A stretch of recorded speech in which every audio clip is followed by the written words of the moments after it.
Olá, boa noite. O aumento da produção de lixo no mundo já é 3 vezes maior do que o índice populacional. Com isso, a produção de resíduos sólidos vai além do ambiental. O impacto desse aumento vai ser financeiro e social. Isso aqui afirma um estudo da ONU que projeta um cenário mundial para os próximos 30 anos. No programa de hoje, você vai ver quais são as alternativas para driblar este problema social. O Realidade em Pauta está no ar. Não adianta, seja em baixa ou em grande proporção, todos nós compramos e consumimos coisas. O problema começa quando a vida útil desses itens de consumo acaba. A gente compra, descarta e esse lixo fica todo aí, acumulando. O mais importante de tudo é a gente aprender a reutilizar os resíduos. Em Jacareí, interior de São Paulo, com mais de 180 mil habitantes, são produzidas 4 mil toneladas de resíduos por mês, 150 mil quilos de resíduos por dia. Para dar um destino apropriado a tanto lixo, neste mesmo período são investidos 3,5 milhões de reais. Esta especialista em economia ambiental dá uma dica valiosa.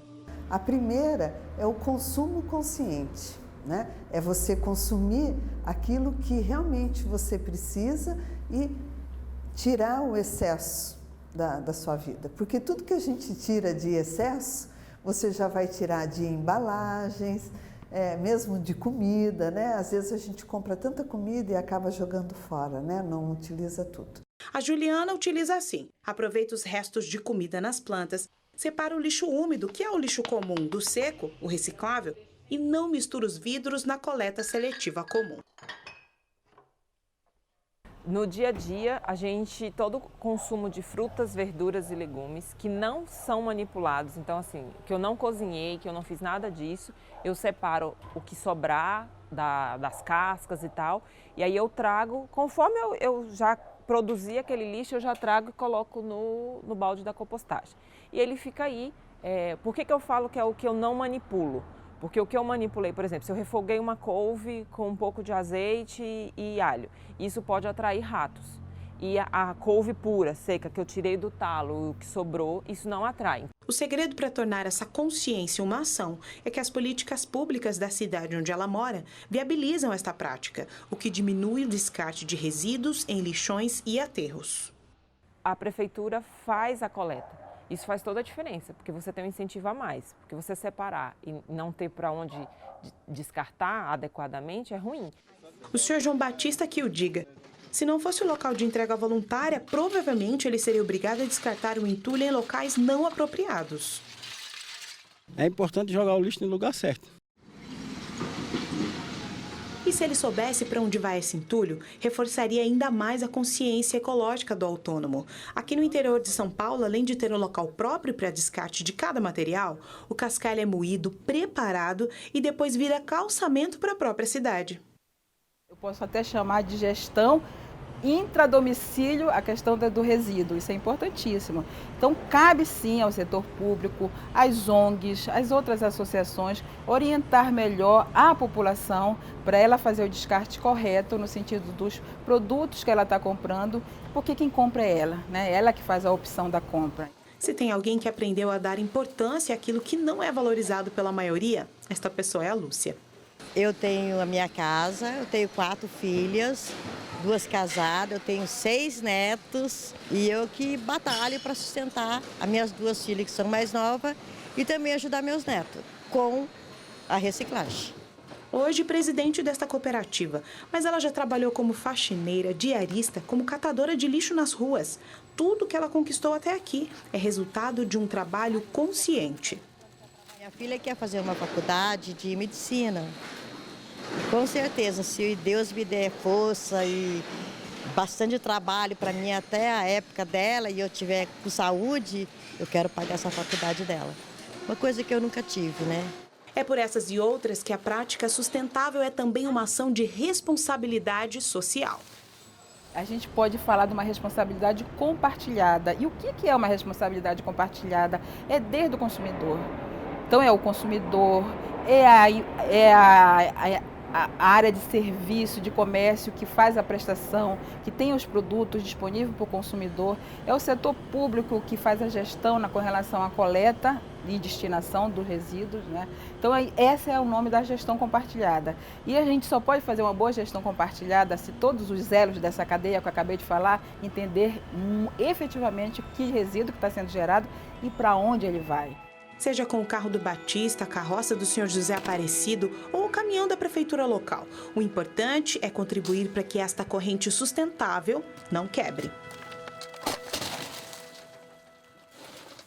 E aqui no estúdio eu recebo a bióloga Danila Freitas Torres, que é especialista em gestão ambiental pela UFSCar e também pelo Instituto de Pesquisas Ambientais. E atualmente ela coordena a ONG Grupo Brasil Verde, na região de Campinas. Seja muito bem-vinda, Danila. É um prazer recebê-la novamente aqui. Obrigada, é um prazer Boa estar noite. aqui. Boa noite. Danila, nós estamos falando um pouco sobre essa questão do acúmulo de resíduos e é um grande problema. A gente percebe pela reportagem que esse número tem aumentado cada vez mais. Eu queria saber quais são os princípios da gestão sustentável de resíduos sólidos. Se a gente parte do princípio da Política Nacional de Resíduos Sólidos, um dos principais objetivos é a não geração. Então, a gente tem que considerar que a não geração é uma prioridade. Ela coloca isso como uma hierarquia e ela tem uma força legal, então não é uma opção. Está na lei que a não geração tem que existir. Se a gente reduz esse consumo e essa geração de resíduo, a gente projeta um futuro melhor e mais sustentável. Então, a prerrogativa, em princípio, é essa. Não gerar resíduos, não gerar. Né? Só para a gente entender o que são os resíduos, né? Porque tem essa classificação resíduos sólidos. Existem outras classificações? Sim. Todas as nossas atividades nós geramos resíduos. Então, resíduos sólidos é qualquer objeto, material sólido, que a gente gere e que considere que não tem mais um valor. Na verdade, hoje a gente não trabalha mais com esse sentido de não ter valor, é o contrário, o resíduo tem que ter um valor, inclusive financeiro, para que ele seja tratado adequadamente e que ele volte à cadeia. A gente fala muito em economia circular hoje, então não tratar o resíduo como um descarte.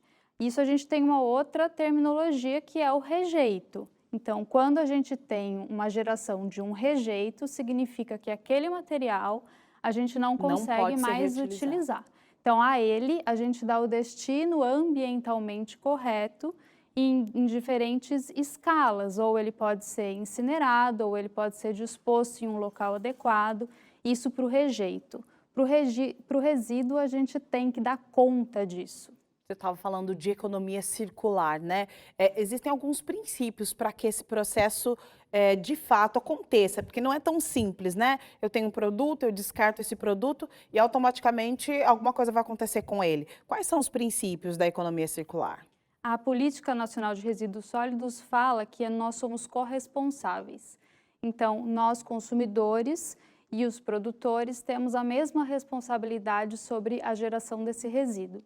Isso dentro de uma escala de economia circular tem que ter uma logística para que eu, como consumidora, compreenda que esse resíduo tem valor em uma escala para uma outra fonte e a indústria tem que me dar essa possibilidade e a oportunidade de compreender que aquele resíduo que eu gerei, ela vai utilizar agora como matéria-prima. E dentro das indústrias, o processo de ecoeficiência, um processo de produção mais limpa, que gere menos resíduo, menos gases de efeito estufa, tudo isso, esses processos de tecnologia entram e acabam contribuindo com o processo de sustentabilidade ambiental. Dentro da economia circular, o resíduo, então, ele passa a ter valor de matéria-prima. Ou seja, no momento que você descarta aquele produto, ele precisa voltar para o mercado no formato de um outro produto. De um outro produto, até para uma outra indústria, para fazer, para gerar um novo sistema de produção mesmo. Nós temos, assim, políticas, né, as políticas nacionais, né, de resíduos sólidos, e dentro dessas políticas existem alguns parâmetros que alguns são funcionais, outros nem tanto, né? Por exemplo, essa questão do descarte em lixões e tem uma outra opção aqui que eu até me esqueci aqui, em aterros. É Aterros isso, né? sanitários. Qual é a melhor opção? Sendo que eu acho que os lixões não deveriam mais existir, é isso? Isso, os lixões não deveriam existir desde a época da década de 80. Então, a Política Nacional de Resíduos Sólidos, que é uma lei de 2010, ela reforça isso e dá um prazo. E esse prazo, infelizmente, foi estendido. Está sendo prorrogado, né? Isso. Está em discussão. Então, a diferença é que a disposição do lixão e do aterro sanitário, no aterro sanitário eu tenho uma engenharia. Então, eu tenho padrões de engenharia, eu tenho normas que protegem o solo, porque quando a gente tem o processo de decomposição do lixo, a gente gera o chorume, que é um líquido bem poluente, com alto teor de matéria orgânica, e a gente gera gases tóxicos também. Num aterro sanitário, isso é controlado. Então, esse líquido vai ser retirado, vai ser tratado, os gases podem, inclusive, voltar a gerar energia e ter um valor econômico. E no lixão, não. No lixão, esse lixo é confinado num solo nu, que a gente fala, e esse churume, se estiver próximo a um corpo d'água, pode gerar uma poluição hídrica, inclusive. Então, em questões ambientais, o aterro sanitário, ele protege o meio ambiente e o lixão não. E por que será que essa transição é sempre prorrogada? Por questões financeiras? É mais caro desenvolver esse sistema no aterro sanitário do que no lixão? Isso que a gente tem que sempre colocar na balança, o que é caro e o que é o custo, o valor ambiental. Se a gente colocar no papel, um aterro sanitário envolve engenharia, normas, construções, manutenção. É lógico que ficaria mais caro inicialmente do que simplesmente lançar o lixo num solo nu. Mas a longo prazo isso traria um problema. O que a legislação ela orienta é que os pequenos municípios criem consórcio e façam aterros sanitários comuns a esses municípios, justamente para que essa parte financeira seja uma parte colaborativa. A reciclagem e a reutilização de materiais geram renda e oportunidades na capital paulista, o local por onde se estende o rio Tietê, há 5 anos apontado pelo IBGE como o mais poluído do Brasil, perdendo só para o rio Iguaçu, que corta os estados do Paraná e Santa Catarina. No Brasil, diariamente são gerados 78,3 milhões de toneladas de resíduos sólidos. 7 milhões destes não foram objetos de coleta, o que significa que tiveram destino impróprio. Os dados assustam. Para você ter uma ideia, em 2017 foram gerados quase 40 milhões de toneladas de lixo só em São Paulo. As possibilidades escoam tão rápido quanto as águas do rio mais poluído do Brasil. Vamos pensar agora na água do Tietê. Como uma água do Tietê aqui nasce maravilhosa em Salesópolis, você leva a criança para olhar, que coisinha linda. Aí quando chega lá perto de São Paulo, bairro Pantanal, o negócio começa a ficar feio, por quê? Eles ocuparam as várzeas. Vai indo, apodrece. Todos chamam a água de podre, e não está errado. Tem zero de oxigênio, não dá para ter nada ali, os bichos que aparecem são só resistentes, mais nada. Quando vai chegando, aí você percebe na cidade de Pirapora, lá para Salto, que quando o rio deixa de ser linha reta e começa a ter quedas, ele começa a pegar oxigênio do ar. Aí ele começa a se oxigenar naturalmente e a matéria orgânica começa a se degradar. Aí o que era nitrogênio amoniacal, coisa que eu valho aqui, uns nitrogênios perigosos, começa a virar nitrito, nitrato lá na frente. Aí quando você chega lá no final do Tietê, você vai achar uma água com bastante nitrato. Para estimular a separação de resíduos em sua comunidade, esta cooperativa de reciclagem da capital paulista criou um aplicativo que orienta os moradores e estimula o descarte de resíduos de forma consciente. Quando tivemos a ideia do aplicativo, foi para que cada morador soubesse qual é a destinação daquele material que ele separa em sua residência e quais são os tipos de materiais que ele pode estar separando para enviar para a cooperativa. Um trabalho que transforma lixo em oportunidades. Eu fui indicada por uma amiga, aí eu estava desempregada, ela falou assim, Wilson, lá onde eu estou trabalhando é uma cooperativa de reciclagem. Lá está pegando, você quer que eu falo com o Cláudio para ele encaixar você. Eu falei, fala. Só que você não vai gostar não, que é lixo. Eu falei assim, mas eu tenho que trabalhar, estou desempregada. Ao contrário, estou até hoje. Eu entrei em 2014 e estou aqui até hoje. Aprendendo muitas coisas também. Mais do que aprendendo, a Wilza está realizando sonhos. Aprender a ler, aprender a escrever. Era o que eu queria mais, aprender a escrever, que eu escrevia errado. Faltava letras, agora não, está tudo ok agora. Para mim foi importante, que às vezes eu queria ir num lugar e eu tinha que estar levando a minha filha para me ajudar, fazer alguma coisa. E agora não, eu vou só. Histórias como a da Wilza nos fazem pensar. Se este modelo de gestão beneficia tantas pessoas além do meio ambiente, por que será que o gerenciamento ecológico não é funcional no Brasil? Didaticamente, quando você estuda gestão ambiental, você vê duas vertentes: administração ambiental e gerenciamento ecológico. Em português parece a mesma coisa, não é quando você o aplica. Por quê? A administração ambiental, parece um nome tão abrangente, e na verdade ela é uma administração apenas então só voltada para a legislação. Eu vou cumprir a legislação. Ela está fora da lei? De jeito nenhum, ela sempre está cumprindo a legislação. Só que ela não se importa com matéria-prima, com produto acabado, se essas coisas vão gerar muito resíduo, se elas são deletérias para o meio ambiente, nada disso, porém elas estão dentro da lei. O custo é um dos vilões do gerenciamento ecológico, porque você tem que investir e isso não vem rápido. A sustentabilidade é algo que na cabeça do brasileiro ainda é supérfluo. Nós somos muito imediatistas, a gente quer tudo para a hora. Então, um negócio que vai durar mais para vir o dinheiro, alguns já pensam que não vai dar certo. O que não pode dar certo é consumirmos sem pensarmos no impacto desses resíduos em nossa vida. Afinal, nos últimos 30 anos, o aumento do volume de resíduos produzidos no mundo foi 3 vezes maior que o populacional. Já deu para entender que o problema do lixo não acaba quando coletado em nossa calçada. E aqui no estúdio a gente continua a conversa com a bióloga Danila Torres. Danila, nós estávamos falando sobre o impacto, né, da produção, dessa grande produção de lixo, né? Ou seja, uma pessoa ela produz em média 1 quilo de lixo por dia. É muito lixo. É muito lixo. A gente produz mais de 1 quilo mesmo de lixo por dia, essa é a média brasileira. E desse 1 quilo de lixo, 50% a gente considera orgânico e o resto a gente poderia dar um outro destino, que são os lixos que podem ser reciclados, por exemplo.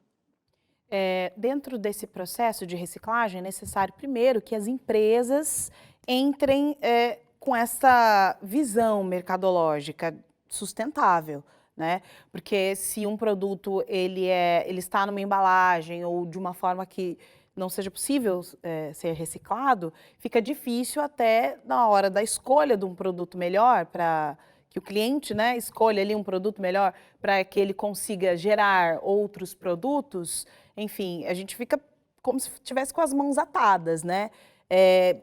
Agora, em políticas internacionais, a gente percebe que os produtores, eles são responsabilizados por esse processo. No Brasil não é assim, né? No Brasil é uma responsabilidade compartilhada. Agora, a reciclagem, ela é em último caso. Então, voltando à nossa legislação da Política Nacional dos Resíduos Sólidos, nós temos que obedecer os nossos 3 R's. Então, primeiro, a não geração, depois a gente tem que reduzir essa quantidade de lixo, quando não for possível, reutilizar e, quando não for possível, levar esse resíduo até a reciclagem. E compreender que reciclagem é um mercado, o lixo tem um valor econômico. Então, se eu gero muita quantidade de isopor num município que não dá conta de reciclar esse isopor, eu estou gerando um lixo que vai acabar indo para o aterro quando ele poderia ter um outro destino.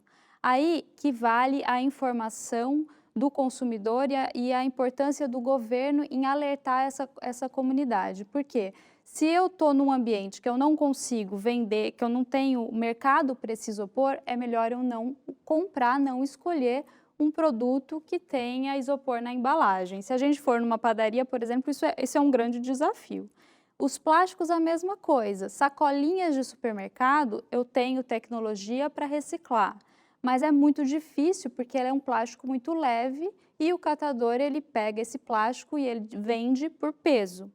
Por isso que a lata de alumínio ela tem um grande valor de mercado no Brasil, o vidro já não tem tanto.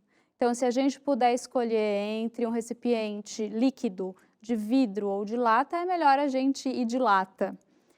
Alguns outros produtos que estão muito em contexto agora, como o uso dos descartáveis, os copos descartáveis, os canudos descartáveis, que são aqueles materiais plásticos que eles têm tecnologia para serem reciclados, mas a porcentagem que é reciclado é muito reduzida e não é significativa. Então, nesses casos, é melhor o consumidor escolher não utilizar.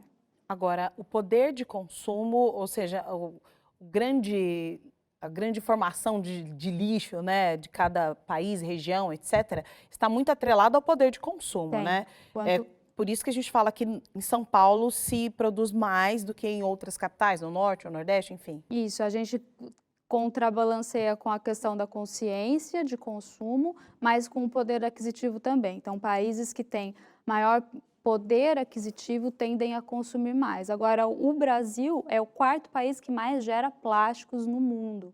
Então, a gente está atrás dos Estados Unidos, China e Índia. A gente gera muito resíduo plástico, por exemplo. Mas a gente sempre faz essa relação com poder aquisitivo e volume produzido de lixo. Essa responsabilidade, ela é compartilhada, mas quando a gente compreende que o Brasil ele gera muito plástico, significa que as indústrias estão produzindo muito plástico, ou o consumidor compra muito plástico. Os dois, e aí que a gente tem que entender a nossa função como ator social para tentar banir, tentar não comprar essas embalagens, porque a gente tem esse poder de fazer uma pressão no mercado e o mercado se moldar. Então, a gente tem economia, meio ambiente e sociedade ali num tripé, num triângulo. E esse triângulo tem que ter sempre as mesmas forças nesse vértice. Então, se a gente pressionar a indústria vai tentar reduzir essa quantidade de plástico. Isso acontece, temos muitos exemplos em alguns países, por exemplo. Sem falar em plástico, mas a Finlândia conseguiu proibir as pastas de dente de serem vendidas em caixinhas de papelão, por exemplo. Já é uma grande redução por uma pressão do consumidor. E aqui, se a gente começar a pressionar também, as empresas elas vão ser obrigadas a mudarem esse perfil, essa conformação, e também vão estar atendendo a Política Nacional de Resíduos Sólidos, que preconiza a não redução, ou seja, quando é possível evitar um resíduo, por força legal, ela tem que evitar. Agora, quando esse cidadão ele faz o seu papel de não comprar esse tipo de produto ou de reclamar, né, enfim, entrar nos saques da vida e sempre falar a respeito desse assunto. Agora, quais são as políticas públicas que podem ser realizadas ou implementadas eficazes para a redução desse alto índice de resíduos? A educação ambiental é um tema transversal e ela tem que acontecer em todas as escalas e atingir a todos. Então, começa da criança, começa na escola, começa na indústria, e em todos os locais que a gente puder agregar a parte ambiental, em qualquer empresa, em qualquer assunto, isso é muito válido. Porque a questão de resíduo, assim como questões de poluição e de saúde pública, elas são intrínsecas ao ser humano, a gente precisa saber. E hoje no Brasil, não é todo mundo que entende o que é um reciclado, o que é um reciclável, qual que é essa diferença, esses termos técnicos que a gente às vezes tem que esquecer o termo técnico, que passa a ser complexo e encarar isso como dia a dia. Eu tenho que entender que eu tenho responsabilidade por aquilo que eu gero, sendo um resíduo orgânico, sendo um alimento ou sendo um resíduo passível de ser reciclado. Então, a parte de política pública é sempre na questão de educação ambiental, num tema transversal. Parece besteira, parece clichê, mas é assim que funciona. Eu preciso de informação e, ao mesmo tempo, eu preciso de oportunidade. E não é clichê porque, da mesma forma que se produz esse resíduo hoje, amanhã quem vai colher as consequências somos nós mesmos. Somos nós mesmos. É importante mudar essa realidade. Danila, muito obrigada pela sua presença. Nosso tempo acabou aqui. A gente podia passar muito tempo falando sobre esse assunto, que é muito relevante e importante. Agradeço por estar aqui. Eu que agradeço. Boa noite. Boa noite. O Realidade fica por aqui. Você pode rever esse e outros programas através do nosso site, novotempo.com/jornalismo. Uma boa noite para você. Até o próximo programa.